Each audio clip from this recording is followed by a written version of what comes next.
ভাইরা আমার, আজ দুঃখ ভারাক্রান্ত মন নিয়ে আপনাদের সামনে হাজির হয়েছি। আপনারা সবই জানেন এবং বোঝেন আমরা আমাদের জীবন দিয়ে চেষ্টা করেছি, কিন্তু দুঃখের বিষয় আজ ঢাকা, চট্টগ্রাম, খুলনা, রাজশাহী, রংপুরে আমার ভাইয়ের রক্তে রাজপথ রঞ্জিত হয়েছে। আজ বাংলার মানুষ মুক্তি চায়, বাংলার মানুষ বাঁচতে চায়, বাংলার মানুষ তার অধিকার চায়। কি অন্যায় করেছিলাম? নির্বাচনের পরে বাংলাদেশের মানুষ সম্পূর্ণভাবে আমাকে, আওয়ামী লীগকে ভোট দেন। আমাদের ন্যাশনাল অ্যাসেম্বলি বসবে, আমরা সেখানে শাসনতন্ত্র তৈরি করব এবং এই দেশকে আমরা গড়ে তুলব। এদেশের মানুষ অর্থনৈতিক, রাজনৈতিক, সাংস্কৃতিক মুক্তি পাবে। কিন্তু দুঃখের বিষয়, আজ দুঃখের সঙ্গে বলতে হয় 23 বছরের করুণ ইতিহাস, বাংলার অত্যাচারের, বাংলার মানুষের রক্তের ইতিহাস, 23 বছরের ইতিহাস, মুমূর্ষ নরনারীর আত্মনাদের ইতিহাস, বাংলার ইতিহাস, এদেশের মানুষের রক্ত দিয়ে রাজপথ রঞ্জিত করার ইতিহাস। 1952 সালে রক্ত দিয়েছি, 1954 সালে নির্বাচনে জয়লাভ করেও আমরা গদিতে বসতে পারি নাই। 1958 সালে আইয়ুব খান মার্শাল ল জারি করে 10 বছর পর্যন্ত আমাদের গোলাম করে রেখেছে। 1967 সালে 6 দফার আন্দোলনে 7ই জুনে আমার ছেলেদের গুলি করে হত্যা করা হয়েছে। 1969 আন্দোলনে আইয়ুব খানের পতন হওয়ার পরে যখন ইয়াহিয়া খান সাহেব সরকার নিলেন, তিনি বললেন দেশে শাসনতন্ত্র দেবেন, গণতন্ত্র দেবেন, আমরা মেনে নিলাম। তারপরে অনেক ইতিহাস হয়ে গেল, নির্বাচন হলো। আমি প্রেসিডেন্ট ইয়াহিয়া খান সাহেবের সঙ্গে দেখা করেছি। আমি শুধু বাংলার নয়, পাকিস্তানের মেজরিটি পার্টির নেতা হিসাবে তাকে অনুরোধ করলাম 15 ফেব্রুয়ারি তারিখে আপনি জাতীয় পরিষদে অধিবেশন দেন। তিনি আমার কথা রাখলেন না, তিনি রাখলেন ভুট্টো সাহেবের কথা। তিনি বললেন প্রথম সপ্তাহে মার্চ মাসে হবে। আমরা বললাম ঠিক আছে, আমরা অ্যাসেম্বলিতে বলবো। আমি বললাম অ্যাসেম্বলির মধ্যে আলোচনা করব। এমনকি আমি এ পর্যন্ত বললাম যদি কেউ ন্যায্য কথা বলে, আমরা সংখ্যায় বেশি হলেও একজন যদিও সে হয়, তার ন্যায্য কথা আমরা মেনে নেব। যারা ভুট্টো সাহেব এখানে এসেছিলেন, আলোচনা করলেন, বলে গেলেন যে আলোচনার দরজা বন্ধ না, আরো আলোচনা হবে। তারপরে অন্যান্য নেতৃবৃন্দের সঙ্গে আলাপ করলাম, আপনারা আসুন, বসুন, আমরা আলাপ করে শাসনতন্ত্র তৈরি করি। তিনি বললেন পশ্চিম পাকিস্তানের মেম্বাররা যদি এখানে আসে তাহলে কসাইখানা হবে অ্যাসেম্বলি। তিনি বললেন যে যাবে তাকে মেরে ফেলে দেওয়া হবে। যদি কেউ অ্যাসেম্বলিতে আসে তাহলে পেশোয়ার থেকে করাচি পর্যন্ত দোকান জোর করে বন্ধ করা হবে। আমি বললাম অ্যাসেম্বলি চলবে। তারপরে হঠাৎ 1 তারিখে অ্যাসেম্বলি বন্ধ করে দেওয়া হলো। ইয়াহিয়া খান সাহেব প্রেসিডেন্ট হিসাবে অ্যাসেম্বলি ডেকেছিলেন। আমি বললাম যে আমি যাব। ভুট্টো সাহেব বললেন তিনি যাবেন না। 35 জন সদস্য পশ্চিম পাকিস্তানের থেকে এখানে আসলেন। তারপরে হঠাৎ বন্ধ করে দেওয়া হলো। দোষ দেওয়া হলো বাংলার মানুষকে, দোষ দেওয়া হলো আমাকে। বন্ধ করে দেওয়ার পরে দেশের মানুষ প্রতিবাদ মুখর হয়ে উঠল। আমি বললাম শান্তিপূর্ণভাবে আপনারা হরতাল পালন করেন। আমি বললাম আপনারা কল কারখানা সবকিছু বন্ধ করে দেন। জনগণ সাড়া দিল, আপন ইচ্ছায় জনগণ রাস্তায় বেরিয়ে পড়ল। তারা শান্তিপূর্ণভাবে সংগ্রাম চালিয়ে যাওয়ার জন্য স্থির প্রতিজ্ঞাবদ্ধ হল। কি পেলাম আমরা? আমার পয়সা দিয়ে অস্ত্র কিনেছি বহিঃশত্রু আক্রমণ থেকে দেশকে রক্ষা করার জন্য। আজ সেই অস্ত্র ব্যবহার হচ্ছে আমার দেশের গরিব দুঃখী নিরস্ত্র মানুষের বিরুদ্ধে। তার বুকের উপরে হচ্ছে গুলি। আমরা পাকিস্তানের সংখ্যাগুরু, আমরা বাঙালিরা যখনই ক্ষমতায় যাওয়ার চেষ্টা করেছি তখনই তারা আমাদের উপরে ঝাঁপিয়ে পড়েছেন। দেখা হয় তাকে আমি বলেছিলাম জনাব ইয়াহিয়া খান সাহেব, আপনি পাকিস্তানের প্রেসিডেন্ট, দেখে যান কিভাবে আমার গরিবের উপরে, আমার বাংলার মানুষের বুকের উপরে গুলি করা হয়েছে। কি করে আমার মায়ের কোল খালি করা হয়েছে, কি করে মানুষকে হত্যা করা হয়েছে, আপনি আসুন, দেখুন, বিচার করুন। উনি বললেন, আমি নাকি স্বীকার করি তারিখে রাউন্ড টেবল কনফারেন্স হবে। আমি তো অনেক আগে বলেছি কিসের আসতেছি, তার সঙ্গে বলবো, যারা আমার মানুষের বুকে রক্ত দিয়েছে তাদের সঙ্গে বলবো। হঠাৎ আমার সঙ্গে পরামর্শ না করে 5 ঘন্টা গোপনে বৈঠক করে যে বক্তৃতা তিনি করেছেন, সমস্ত দোষ তিনি আমার উপরে দিয়েছেন, বাংলার মানুষের উপরে দিয়েছেন। আমার 25 তারিখে অ্যাসেম্বলি কল করেছে, রক্তের দাগ শুকায় নাই। আমি 10 তারিখে বলে দিয়েছি যে ওই শহীদের রক্তের উপর দিয়ে পাড়া দিয়ে আরটিসিতে মুজিবুর রহমান যোগদান করতে পারে না। অ্যাসেম্বলি কল করেছেন, আমার দাবি মানতে হবে, প্রথম সামরিক আইন মার্শাল ল উদ্ধ করতে হবে, সমস্ত সামরিক বাহিনীর লোকদের ব্যারাকে ফেরত দিতে হবে, যেভাবে হত্যা করা হয়েছে তার তদন্ত করতে হবে, আর জনগণের প্রতিনিধির কাছে ক্ষমতা হস্তান্তর করতে হবে। তারপরে বিবেচনা করে দেখব আমরা অ্যাসেম্বলিতে বসতে পারবো কি পারবো না। এর পূর্বে অ্যাসেম্বলিতে বসতে আমরা পারি না। আমি প্রধানমন্ত্রিত্ব চাই না, আমরা দেশের মানুষের অধিকার চাই। আমি পরিষ্কার অক্ষরে বলে দেবার চাই যে আজ থেকে এই বাংলাদেশে কোর্ট কাছারি, আদালত, ফৌজদারি, শিক্ষা প্রতিষ্ঠান অনির্দিষ্টকালের জন্য বন্ধ থাকবে। গরিবের যাতে কষ্ট না হয়, যাতে আমার মানুষ কষ্ট না করে, সেই জন্য সমস্ত অন্য অন্য জিনিসগুলো আছে সেগুলোর হরতাল কাল থেকে চলবে না। রিক্সা ঘোড়াগাড়ি চলবে, রেল চলবে, লং চলবে, শুধু সেক্রেটারিয়েট, সুপ্রিম কোর্ট, হাইকোর্ট, জজ কোর্ট, সেমি গভর্নমেন্ট দপ্তরগুলো ওয়াবদা, কোনো কিছু চলবে না। 28 তারিখে কর্মচারীরা যে বেতন নিয়ে আসবেন, এরপরে যদি বেতন দেওয়া না হয়, আর যদি একটা গুলি চলে, আর যদি আমার লোকের উপর হত্যা করা হয়, তোমাদের উপর কাছে আমার অনুরোধ রইল, প্রত্যেক ঘরে ঘরে দুর্গ করে তোলো। তোমাদের যা কিছু আছে তাই নিয়ে শত্রুর মোকাবেলা করতে হবে, এবং জীবনের তরে রাস্তাঘাট যা যা আছে সব কিছু আমি যদি হুকুম দেবার নাও পারি, তোমরা বন্ধ করে দেবে। আমরা ভাতে মারব, আমরা পানিতে মারব, তোমরা আমার ভাই, তোমরা বাড়াকে থাকো, কেউ তোমাদের কিছু বলবে না, কিন্তু আর আমার বুকের উপর গুলি চালাবার চেষ্টা করো না। 7 কোটি মানুষকে চাপা রাখতে পারবো না। আমরা যখন মরতে শিখেছি তখন কেউ আমাদের দবাতে পারবে না। আর যে সমস্ত লোক শহীদ হয়েছে, আঘাতপ্রাপ্ত হয়েছে, আমরা আওয়ামী লীগের থেকে যতদূর পারি তাদের সাহায্য করতে চেষ্টা করব। যারা পারেন আমার রিলিফ কমিটি সামান্য টাকা পয়সা পৌঁছিয়ে দেবেন। আর এই 7 দিন হরতালে যে সমস্ত শ্রমিক ভাইরা যোগদান করেছেন, প্রত্যেকটা শিল্পের মালিক তাদের বেতন পৌঁছায় দেবেন।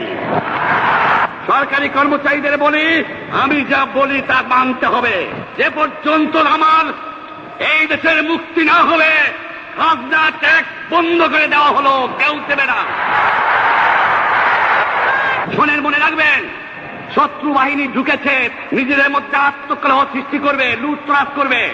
এই বাংলায় হিন্দু, মুসলমান, বাঙালি, নন বাঙালি যারা আছে তারা আমাদের ভাই, তাদের রক্ষার দায়িত্ব আপনাদের উপরে, আমাদের জন্য বদনাম না হয়। মনে রাখবেন, রেডিও টেলিভিশনের কর্মচারীরা যদি রেডিওতে আমাদের কথা না শোনে, তাহলে কোন বাঙালি রেডিও স্টেশনে যাবেন না।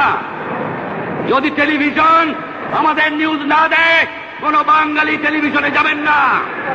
2 ঘন্টা ব্যাংক খোলা থাকবে যাতে মানুষ তাদের মায়নাপত্র নেবার পারে, কিন্তু পূর্ব বাংলার থেকে পশ্চিম পাকিস্তানে 1 পয়সা চালান হতে পারবে না।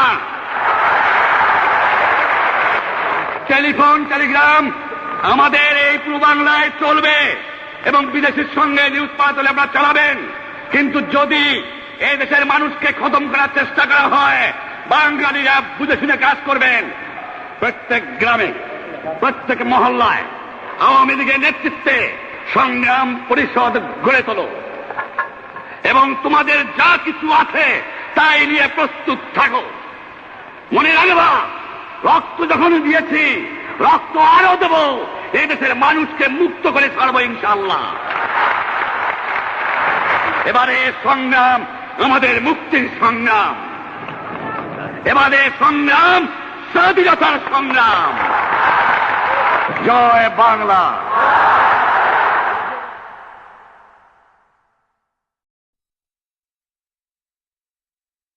ভাইরা আমার, আজ দুঃখ ভারাক্রান্ত মন নিয়ে আপনাদের সামনে হাজির হয়েছি। আপনারা সবই জানেন এবং বোঝেন আমরা আমাদের জীবন দিয়ে চেষ্টা করেছি, কিন্তু দুঃখের বিষয় আজ ঢাকা, চট্টগ্রাম, খুলনা, রাজশাহী, রংপুরে আমার ভাইয়ের রক্তে রাজপথ রঞ্জিত হয়েছে। আজ বাংলার মানুষ মুক্তি চায়, বাংলার মানুষ বাঁচতে চায়, বাংলার মানুষ তার অধিকার চায়। কি অন্যায় করেছিলাম? নির্বাচনের পরে বাংলাদেশের মানুষ সম্পূর্ণভাবে আমাকে, আওয়ামী লীগকে ভোট দেন। আমাদের ন্যাশনাল অ্যাসেম্বলি বসবে, আমরা সেখানে শাসনতন্ত্র তৈরি করব এবং এই দেশকে আমরা গড়ে তুলব। এদেশের মানুষ অর্থনৈতিক, রাজনৈতিক, সাংস্কৃতিক মুক্তি পাবে।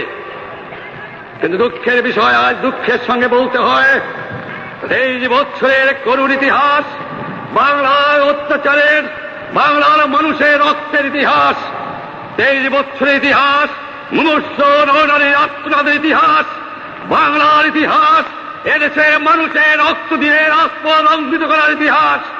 1952 সালে রক্ত দিয়েছি, 1954 সালে নির্বাচনে জয়লাভ করেও আমরা গদিতে বসতে পারি নাই। 1958 সালে আইয়ুব খান মার্শাল ল জারি করে 10 বছর পর্যন্ত আমাদের গোলাম করে রেখেছে। 1967 সালে 6 দফার আন্দোলনে 7ই জুনে আমার ছেলেদের গুলি করে হত্যা করা হয়েছে। 1969 আন্দোলনে আইয়ুব খানের পতন হওয়ার পরে যখন ইয়াহিয়া খান সাহেব সরকার নিলেন, তিনি বললেন দেশে শাসনতন্ত্র দেবেন, গণতন্ত্র দেবেন, আমরা মেনে নিলাম। তারপরে অনেক ইতিহাস হয়ে গেল, নির্বাচন হলো। আমি প্রেসিডেন্ট ইয়াহিয়া খান সাহেবের সঙ্গে দেখা করেছি। আমি শুধু বাংলার নয়, পাকিস্তানের মেজরিটি পার্টির নেতা হিসাবে তাকে অনুরোধ করলাম 15 ফেব্রুয়ারি তারিখে আপনি জাতীয় পরিষদে অধিবেশন দেন। তিনি আমার কথা রাখলেন না, তিনি রাখলেন ভুট্টো সাহেবের কথা। তিনি বললেন প্রথম সপ্তাহে মাসে হবে। আমরা বললাম ঠিক আছে, আমরা অ্যাসেম্বলিতে বলবো। আমি বললাম অ্যাসেম্বলির মধ্যে আলোচনা করব। এমনকি আমি এ পর্যন্ত বললাম যদি কেউ ন্যায্য কথা বলে, আমরা সংখ্যায় বেশি হলেও একজন যদিও সে হয়, তার ন্যায্য কথা আমরা মেনে নেব। যারা ভুট্টো সাহেব এখানে এসেছিলেন, আলোচনা করলেন, বলে গেলেন যে আলোচনার দরজা বন্ধ না, আরো আলোচনা হবে।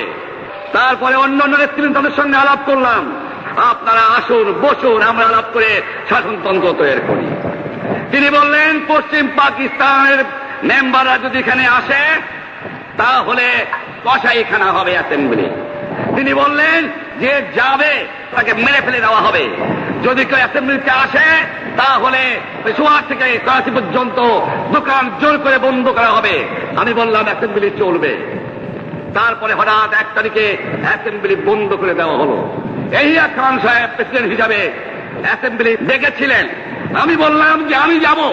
ভুট্টো সাহেব বললেন তিনি যাবেন না। 35 জন সদস্য পশ্চিম পাকিস্তানের থেকে এখানে আসলেন। তারপরে হঠাৎ বন্ধকে দেওয়া হলো, দোষ দেওয়া হলো বাংলার মানুষকে, দোষ দেওয়া হলো আমাকে। বন্ধকে দেওয়ার পরে দেশের মানুষ প্রতিবাদ মুখর হয়ে উঠল। আমি বললাম শান্তিপূর্ণভাবে আপনারা হরতাল পালন করেন। আমি বললাম আপনারা কল কারখানা সবকিছু বন্ধ করে দেন। জনগণ সাড়া দিল, আপন ইচ্ছায় জনগণ রাস্তায় বেরিয়ে পড়ল। তারা শান্তিপূর্ণভাবে সংগ্রাম চালিয়ে যাওয়ার জন্য স্থির প্রতিজ্ঞাবদ্ধ হল। কি পেলাম আমরা? যে আমার পয়সা দিয়ে অস্ত্র কিনেছি বহিঃশত্রু আক্রমণ থেকে দেশকে রক্ষা করার জন্য, আজ সেই অস্ত্র ব্যবহার হচ্ছে আমার দেশের গরিব দুঃখী নিরস্ত্র মানুষের বিরুদ্ধে। তার বুকের উপরে হচ্ছে গুলি। আমরা পাকিস্তানের সংখ্যাগুরু, আমরা বাঙালিরা যখনই ক্ষমতায় যাওয়ার চেষ্টা করেছি তখনই তারা আমাদের উপরে ঝাঁপিয়ে পড়েছেন। দেখা হয় তাকে আমি বলেছিলাম, জনাব ইয়াহিয়া খান সাহেব, আপনি পাকিস্তানের প্রেসিডেন্ট, দেখে যান কিভাবে আমার গরিবের উপরে, আমার বাংলার মানুষের বুকের উপরে গুলি করা হয়েছে, কি করে আমার মায়ের কোল খালি করা হয়েছে, কি করে মানুষকে হত্যা করা হয়েছে। আপনি আসুন, দেখুন, বিচার করুন। উনি বললেন আমি নাকি স্বীকার করি তারিখে রাউন্ড টেবল কনফারেন্স হবে। আমি তো অনেক আগে বলেছি কিসের আসতেছি, তার সঙ্গে বলবো, যারা আমার মানুষের বুকে রক্ত দিয়েছে তাদের সঙ্গে বলবো। হঠাৎ আমার সঙ্গে পরামর্শ না করে 5 ঘন্টা গোপনে বৈঠক করে যে বক্তৃতা তিনি করেছেন, সমস্ত দোষ তিনি আমার উপরে দিয়েছেন, বাংলার মানুষের উপরে দিয়েছেন।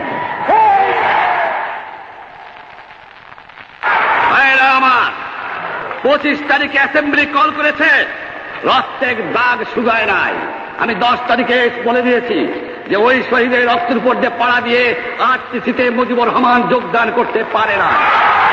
অ্যাসেম্বলি কল করেছেন, আমার দাবি মানতে হবে, প্রথম সামরিক আইন মার্শাল ল উদ্ধার করতে হবে, সমস্ত সামরিক বাহিনীর লোকদের ব্যারাকে ফেরত দিতে হবে, যেভাবে হত্যা করা হয়েছে তার তদন্ত করতে হবে, আর জনগণের প্রতিনিধির কাছে ক্ষমতা হস্তান্তর করতে হবে।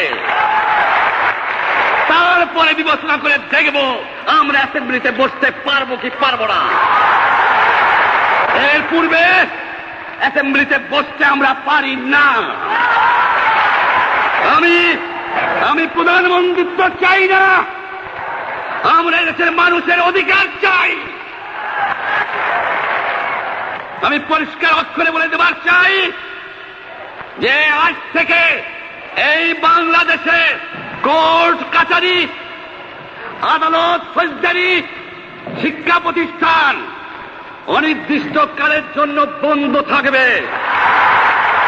গরিবের যাতে কষ্ট না হয়, যাতে আমার মানুষ কষ্ট না করে, সেই জন্য সমস্ত অন্য অন্য জিনিসগুলো আছে সেগুলোর হরতাল কাল থেকে চলবে না। রিক্সা ঘোড়াগাড়ি চলবে, রেল চলবে, লং চলবে। শুধু secretariat, supreme court, high court, জজ কোর্ট, সেমি গভর্নমেন্ট দপ্তরগুলো ওয়াবদা, কোনো কিছু চলবে না। 28 তারিখে কর্মচারীরা যে বেতন নিয়ে আসবেন, এরপরে যদি বেতন দেওয়া না হয়, আর যদি একটা গুলি চলে, আর যদি আমার লোকের উপর হত্যা করা হয়, তোমাদের উপর কাছে আমার অনুরোধ রইল, প্রত্যেক ঘরে ঘরে দুর্গ করে তোলো। তোমাদের যা কিছু আছে তাই নিয়ে শত্রুর মোকাবেলা করতে হবে,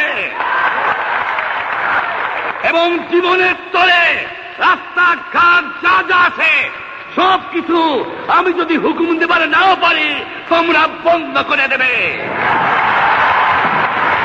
আমরা ভাতে মারব, আমরা পানিতে মারব, তোমরা আমার ভাই, তোমরা বাড়াকে থাকো, কেউ তোমাদের কিছু বলবে না, কিন্তু আর আমার বুকের পর গুলি চালাবার চেষ্টা করো না। 7 কোটি মানুষকে চাপায় রাখতে পারবো না। আমরা যখন মরতে শিখেছি তখন কেউ আমাদের দমাতে পারবে না। আর যে সমস্ত লোক শহীদ হয়েছে, আঘাতপ্রাপ্ত হয়েছে। আমরা আওয়ামী লীগের থেকে যতদূর পারি তাদের সাহায্য করতে চেষ্টা করব। যারা পারেন আমার রিলিফ কমিটি সামান্য টাকা পয়সা পৌঁছিয়ে দেবেন। আর এই 7 দিন হরতালে যে সমস্ত শ্রমিক ভাইরা যোগদান করেছেন, প্রত্যেকটা শিল্পের মালিক তাদের বেতন পৌঁছায় দেবেন। সরকারি কর্মচারীদের বলি, আমি যা বলি তা মানতে হবে।